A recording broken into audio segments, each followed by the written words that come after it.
మనం కళారంగం అనేది మరి నాకంటే ముందు చాలామంది మాట్లాడినారు. ఎందుకంటే కళారంగం అనేది అది ఒక భూకంపం అంట. భూమి ఆకాశం ఎలాగైతే కదులుతుంటుందో పాట పాడితే ఈ దోపిడీ ఒక వ్యవస్థకి గుండెలు మాత్రం వణుకుతుంటాయి. అందుకోసమనే మన కామ్రేడు తమ్ముడు భీమశంకర్ కూడా చెప్పుకున్నాడు.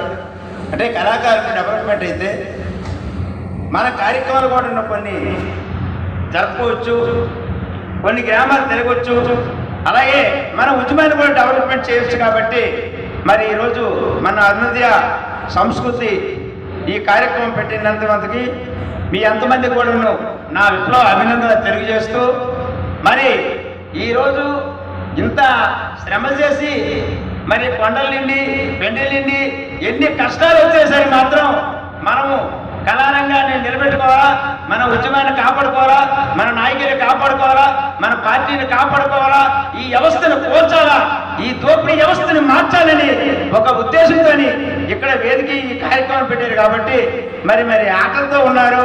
ఈ ఆకలి కోసమని రెండే చరణాలు పాడి మీకు ముగిస్తా. అరే కూడుగూడు కోసం పోరన్నా పోరాడినార పెరిగారా మంగన్నా.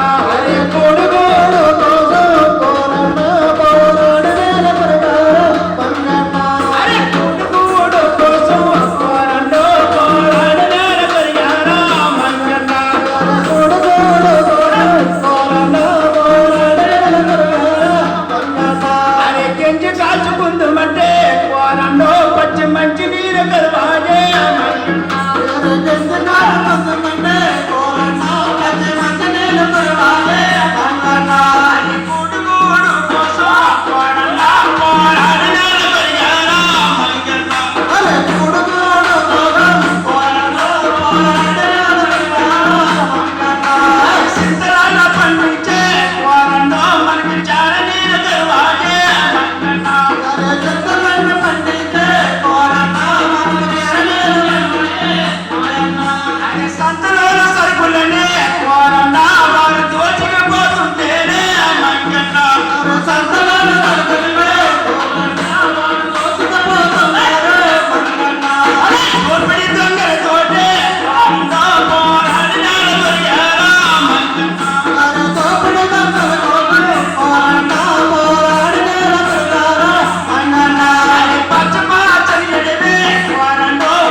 అక్కడికి అందరికి చిన్నపిల్లలు తీసుకొని కూడా మనకి నమ్మకం అంటే ఇది ఈ కళారంగాన్ని బతికించుకోవాలా.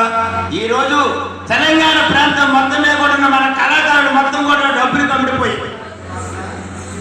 కమిడిపోయి మొత్తం రాజకీయ నాయకులు కుమ్మార్ దగ్గర పాటలు పాడుకొని ఆటలు పాడుకొని జీతాలు తీసుకునే పరిస్థితి ఉంది. కాబట్టి మనకైతే ఈ ఆంధ్రాలో మరి కళాకారులందరి మంది డెవలప్మెంట్ చేయాలని మన పార్టీ నాయకత్వాన్ని కూడా కోరుకుంటూ, అలాగే రాష్ట్ర కమిటీ తమ్ముడు భీమశంకర్ కూడా దీని మీద దృష్టి పెట్టాలని తెలియజేస్తూ మీ అందరూ ముగిస్తాను.